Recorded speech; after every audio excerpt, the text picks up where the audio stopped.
Viva la revolution! God bless you guys. How you doing today? I hope you're having a wonderful day and that you're living in love as Christ loves you and gives life for you. I got a question recently. Actually, I've had this question asked a number of times in the last 6 weeks since I did this post, where I expressed that I believe that Jesus, in some real sense, was actually separated from the Father and the Spirit while he hung on the cross and cried out, my God, why have you forsaken me?" Now, we're dealing with the deepest mystery of the Christian faith here, so we can't pretend to know what we're talking about. Really, the most we can hope for is that our words point in the right direction. But with that proviso, I would say that I believe that Jesus experienced actual separation from the Father. This person asked this question, wouldn't that destroy the Trinity? If God is this perfect love, perichoretic love it's called, the perichoresis of the three persons, it means that they dwell within one another. If that's who God is, then wouldn't the experience of separation, if they were actually separated, wouldn't that mean the dissolution of the Trinity and therefore the annihilation of God, which of course would be impossible? Here's my response to that. I do believe that Jesus experienced actual separation from the Father because he became our curse, and he bore the consequences of sin, all the sin of the world. And the consequences of sin and the curse that comes on sin is not merely the experience as if Jesus was forsaken. This person who wrote this letter said that he could accept that if Jesus experienced it as if he was separated, but not actual separation. But the consequences of sin is real separation. And so if Jesus really experienced our forsakenness, then he had experienced it not just as if he was forsaken, but actual God forsakenness. But I don't believe that means that the Trinity was dissolved, as paradoxical as that may sound. The worry about this dissolving the Godhead, I think it arises out of a conception of God's unity as a sort of substance. A substance which, if you were to rip it apart, would destroy the substance. But we can't think about God's unity as a substance, I don't think. I don't think that's a good metaphor. God is perfect love, and love is expressed. I follow this now.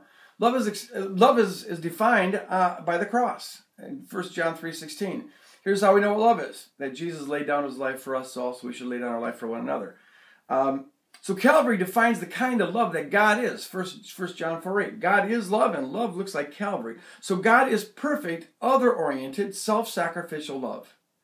Now, if you follow that through, it means this, that when it was that love that led the Father to abandon the Son, to turn the Son over, and to withdraw from the Son as the Son suffered the consequences for sin.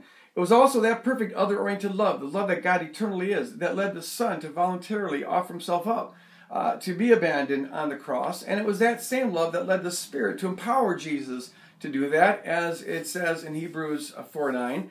The crucifixion was a Trinitarian event.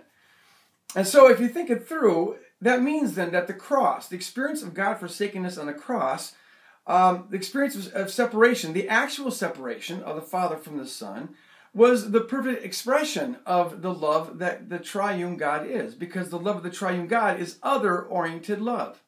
God is love, that kind of love.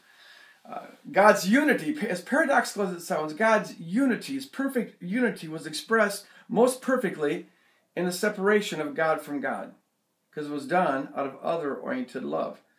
It means that the love that unites the triune God is greater than their own enjoyment of that unity. Out of a love for humanity, a fallen, depraved race of people, they were willing to forsake that. Or you can think of it like this. When there is no extremity to which God could have gone further than the experience of God forsakenness. For God to experience God forsakenness is for God to experience the antithesis of himself. There's no further extreme he could have went. And that's precisely why the cross represents the perfect love of God. It's the quintessential expression of who God is. Because the unsurpassable extremity to which God went reveals the unsurpassable intensity of God's love for us, which is the outward manifestation of the unsurpassable intensity of the love that the triune God eternally is. So the separation of God from God on the cross represents the perfect unity of God with God and the triune God. Think about it.